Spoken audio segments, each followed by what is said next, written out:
बिस्मिल्लाहिर्रहमानिर्रहीम। अस्सलाम वालेकुम नाज़रीन, मैं वासित अहमद ख़ान आपको खुशामदीद कहता हूँ हमारे चैनल सीकिंग रियलिटी पे।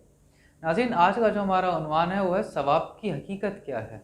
तो आइए प्रोफेसर साहब की जानिब बढ़ते हैं और अपनी गुफ्तगू का आगाज़ करते हैं। अस्सलाम वालेकुम सर। वालेकुम अस्सलाम। कैसे हैं आप? अल्लाह का करम। सर जी फरमाइए, सवाब क्या है, सवाब की हकीकत क्या होती है? जिस तरह हम बचपन से सुनते हैं कि सवाब करने से, कोई भी अमल करने से सवाब मिलता है, तो ये किस तरीके से मिलता है, क्या है? बासित आपने बहुत अच्छा सवाल किया। बिस्मिल्लाहिर्रहमानिर्रहीम। मेरे नज़दीक बेहतरीन कलाम कुरान पाक और बेहतरीन इंसान रसूल पाक सल्लल्लाहु अलैहि वसल्लम है। ये आपने बहुत खूबसूरत सवाल किया कि हम भी सुनते आए हैं हमेशा से, जब से अल्लाह ने ज़िंदगी दी है, कि नेक अमल करें सवाब मिलता है, बुरे अमल करें गुनाह मिलता है। तो किसी अहले गौर व फ़िक्र ने हमारे सामने सवाल रेज़ किया और आज आपने भी किया। आप भी अहले गौर व फ़िक्र हैं, कोशिश करते हैं लोगों के सामने हक़ाइक़ लाएँ, और हम भी कोशिश करते हैं अपनी अदना इल्म की रोशनी में रहनुमाई करें कि ये सवाब है क्या चीज़। मैंने कोई एक नेक अमल किया, बासित को मैंने पानी पिला दिया तो बासित को सवाब मिला। तो भाई कितना सवाब मिला? क्या उस पानी के बराबर मिला? क्या क्वांटिटी में मिला? क्या किलो के हिसाब से मिला, तोल के मिला? या ये कोई और एंटिटी है, कोई क्वालिटेटिव चीज़ है कि जो आपको मिली, अभी मिली या बाद में मिलेगी आखिरत में, या आपकी कहते हैं लिख दी गई, फरिश्ते लिखते हैं। देखिए, दीन बहुत वसी चीज़ है और बहुत गहरी है, और उसकी हिकमतें भी हैं, उसकी हकीकत भी है। तो हमारे जो बुज़ुर्ग गुज़रे हैं, उन्होंने जो बातें कर दी वो ऐसे नहीं कर दी। हम किसी बात को के मुनहरिफ नहीं हो रहे और किसी का मजाक नहीं उड़ा रहे, तमस्खुर नहीं कर रहे कि जी फरिश्ते लिख, वो सारी बातें अपनी जगह सही हैं, उसमें कोई कबाहत नहीं और कोई इसमें गुमराही नहीं, कोई इसमें शक नहीं है हमें। लेकिन हमें थोड़ी देर के लिए गौर कर लेना चाहिए कि हमारे बुज़ुर्गों ने जो हम तक हिकमतें और हिकायतें पहुँचाई हैं, क्या हमने उनको अच्छी तरह समझा है और अप्लाई किया है, या हमने उनको फॉर ग्रांटेड ले लिया है। तो सवाब के मामले में भी कुछ ऐसा ही है। तो मैंने काफ़ी लोगों से सवालात भी किए, तो कुछ ने कहा जी सवाब लिख दिया जाता है। सवाब लिख देने से क्या मुराद है? सवाब दिया जाता है, दिया जाने से क्या मुराद है? क्या वो कोई क्वांटिटी की चीज़ है कि जो मेरे हाथ में आ जाएगी एंड में? तो ये हमारे समझने का सिर्फ कह लीजिए धोखा है।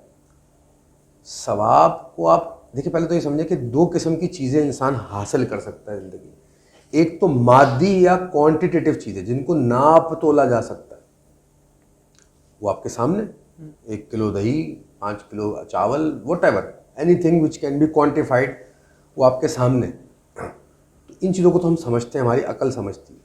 लेकिन बहुत सारी चीज़ें ऐसी हैं जो क्वालिटेटिव होती हैं, यानी कि एहसासाती होती हैं, जो इफ़ेक्ट्स वाली होती हैं, जिनको आप नाप तोल के उनका तयन नहीं कर सकते। समझ रहे हैं बात? जी जी बिल्कुल। मिसाल के तौर पर मुझे अपनी वालदा से शदीद प्यार है। अभी जो लफ्ज़ शदीद है और मुझे जो इतना उनसे प्यार है, इसका तयन कौन करेगा? एक एहसास है, इसको मैं किसी डब्बे में नाप तोल के या क्वांटिफाई करके तो नहीं जज कर सकता। और अगर जज कर भी रहा हूँ, किसी भी तरीके टूल बना लिए हम लोगों ने, हमने कोशिश की है हम क्वालिटेटिव चीज़ों को क्वांटिटेटिव में तोलने की कोशिश करें, इंटरनेशनली कोशिश कर रहे हैं, लेकिन वो भी ट्रू रिप्रेजेंटेशन नहीं है उस अंदाजे की। तो लेकिन वो जो मुझे नापना है, वो जो मेरा शदीद प्यार है, हो सकता है जिस अंदाजे से मैं भांप रहा हूँ अपने शदीद प्यार को, आपका अंदाज़ा उससे अलग हो। तो सवाब भी कोई ऐसी ही चीज़ है जो कि क्वालिटेटिव है, इफेक्ट है। अब होता क्या है कि जब ये कहा जाता है कि ये काम किया तो आपको इतनी नेकियों का सवाब मिला, या 70 नेकियों का सवाब मिला, तो ये ऐसे ही है कि हमने अंदाजे से जज करने वाली चीज़ों को या क्वालिटेटिव चीज़ों को हमने अंदाजे लगाने के लिए क्वांटिटेटिव करना शुरू कर दिया, ताकि इंसानों की अकलों को समझ में आने लग जाए। हमारे बुज़ुर्गों ने तो इसमें हमने रेफरेंसिंग शुरू कर दी, भाई ये काम करो इतने हज का सवाब मिल जाएगा। अब चल इतने हज का सवाब मिल जाएगा तो एक हज का सवाब कितना होता है? तो उसको जज करने के लिए 70,000 फरिश्ते अगर आपके दुआ करें तो एक हज का सवाब होता है।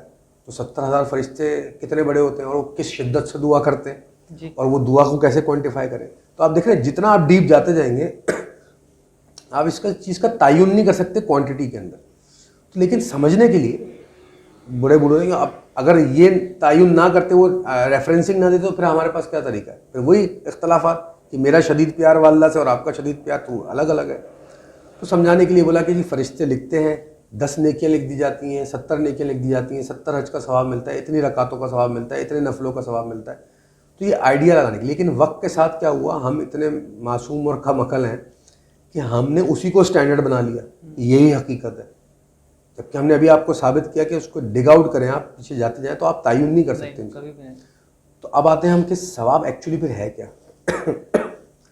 انسان اس وقت میں جو بھی ٹائم گزارتا ہے اس دنیا کے اندر, جو بھی وقت گزارتا ہے اس مادی 3 ڈائمینشنل پلیٹ فارم کے اوپر, وہ اس فزیکل باڈی میں گزارتا ہے.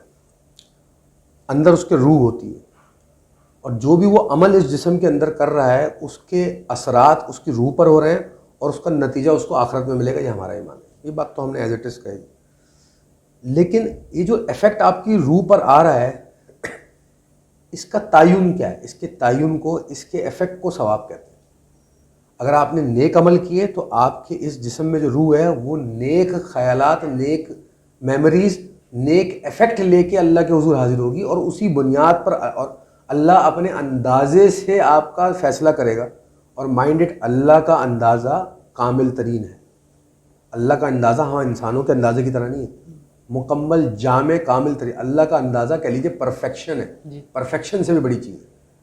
اس کا اندازہ ہی پرفیکٹ ہے, اور اس کے پرفیکشن ہی اس کا اندازہ ہے.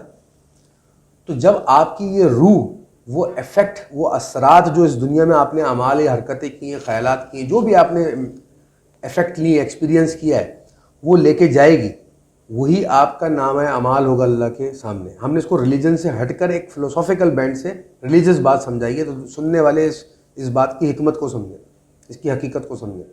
اور اس دنیا میں رہتے ہوئے جو بھی بد عمل آپ کریں گے, جو بھی نیگیٹو امپیکٹ یا ایفیکٹ اپنی روح پر ان اعمالوں کے ذریعے لے کر جائیں گے اللہ کے حضور اپنی روح میں, وہ آپ کے گناہ ہوں گے. اس دنیا میں ان ایفیکٹ کو سمجھانے کے لیے جو ریفرنس ہے ہمارے پاس وہ کوانٹیٹیو ہے, اس کو ہم ثواب اور گناہ کا نام دیتے ہیں. ٹھیک ہے. اس لیے اب آپ اس بات کو سمجھیے, آپ جب کوئی نیک عمل کرتے ہیں تو آپ کے دل میں گدگدازی ہوتی ہے, آپ کو اچھا فیل ہوتا ہے. آپ کو ایسا فیل نہیں ہوتا ہے یہاں پہ 10 کا کاؤنٹر بڑھ گیا اور 10 نیکیاں میرے پاس جمع ہو گئی, ایسا تو نہیں ہوتا. وہ جو ایفیکٹ فیل ہوتا ہے وہ ثواب ہوتا ہے. اور اس کو سمجھانے کے لیے ہمارے بزرگوں نے, یا ہم کم عقلوں کو سمجھانے کے لیے انہوں نے اس کی ریفرنسنگ کر دی. سمجھ لو کہ 10 حج کے برابر ثواب, سمجھ لو. یہ نہیں کہا تھا کہ ایگزیکٹلی 10 حج کے برابر ثواب ملتا ہے. تو ایگزیکٹلی 10 حج کے برابر ثواب کیا ہوتا ہے تو تعین نہیں کر سکتے. تو سمجھانے کے لیے. اسی طرح دین میں بہت ساری حقیقتیں ایسی ہیں جو ہمیں ان کی حقیقتیں سمجھ میں نہیں آ سکتی, اس لیے ہمیں سمجھانے کے لیے ان کے استعارے, ان کی تمثیلیں, ان کی ایسٹیمیٹس ہمیں بتائے گئے دین کے اندر. کہ سمجھ لو قیامت کا ایک دن 70,000 یا 50,000 دن کے برابر ہوگا. سمجھ لو اتنا سال تم دنیاوی سال ٹریول کرو گے. یہ تو ریلیونٹ بات ہے, دنیاوی سال ایکول نہیں ہے جہاں بھی جنت موجود ہے یا دوزخ موجود ہے. اور وہ کیا حقیقت ہے اس کی, تو سمجھ لو کہ سمجھ لو ایسا ہوگا, سمجھ لو ایسا ہوگا. تو حدیث پاک ہے, رسول پاک صلی اللہ علیہ وسلم سے کسی صحابہ نے یہ سوال کیا کہ رسول پاک صلی اللہ علیہ وسلم آپ ہمیشہ ذکر کرتے ہیں جنت ایسی ہوگی, جنت ویسی ہوگی, جنت کی ڈیٹیلنگ آپ بتاتے ہیں ماشاءاللہ. تو رسول پاک صلی اللہ علیہ وسلم یہ فرمائیے کہ جنت ایکچولی واقع کہاں ہے. تو سنیے کتنا خوبصورت جواب دیا. وہ کوانٹیٹیو جواب نہیں دیا, انہوں نے کوالٹیٹیو جواب دیا. انہوں نے کہا کہ جنت 2 قدم پر ہے. اب اگر عقل سے سننے والا یا چیزوں کو تعین کرنے والا تو کیا کہے گا 2 قدم پر کہاں ہے, یہ 2 قدم میرے ادھر ہیں, 2 قدم میرے ادھر ہیں, چاروں طرف 2 قدم پہ تو کچھ نظر نہیں آ رہا. آپ نے فرمایا جنت 2 قدم پر ہے, پہلا قدم اپنی نفس پہ رکھو, دوسرا خود بخود جنت میں جائے گا. یہ ہے دین کی حقیقت ہے, یہ ہے دین کی گریٹنس, یہ ہے دین کی بلندی. افسوس یہ کہ ہم نے دین کو اس بلند معیار پہ سمجھنا چھوڑ دیا, کیونکہ ہم پست معیار ہیں, ہم کم عقل ہیں, ہم نا عقل ہیں, ہم اللہ کی حکمتوں کو نہیں سمجھتے ان بلندیوں کو. تو سمجھدار انسان وہ جو غور و فکر رکھتا, اللہ تعالیٰ نے فرمایا. تو امید ہے لوگوں کو ثواب کا کانسیپٹ کچھ کلیئر ہوا ہوگا. اس پہ تفصیلی گفتگو تو ہم گھنٹوں کر سکتے ہیں تاکہ ہر گمراہی دور ہو جائے, لیکن ہمارا کیونکہ فارمیٹ ایسا ہے ہم اس کو مختصر بیان کریں. تو اللہ تعالیٰ سب کو توفیق عطا فرمائے کہ وہ ثواب کو اپنا ذریعہ آخرت بنائیں, اور وہ ثواب کمائیں جو ثواب کمانے کے قابل ہے, نہ کہ اس کی کوانٹٹی میں پڑ جائیں, نہ کہ اس بحث میں پڑ جائیں. اللہ تعالیٰ توفیق عطا فرمائے. آمین. تھینک یو سو مچ سر, بہت بہت شکریہ. ناظرین ہماری ویڈیوز کو لائک کیجیے, سبسکرائب کیجیے, بیل آئیکن پہ کلک کیجیے. آنے والی ویڈیوز تک کے لیے ہمیں اجازت دیجیے. السلام علیکم.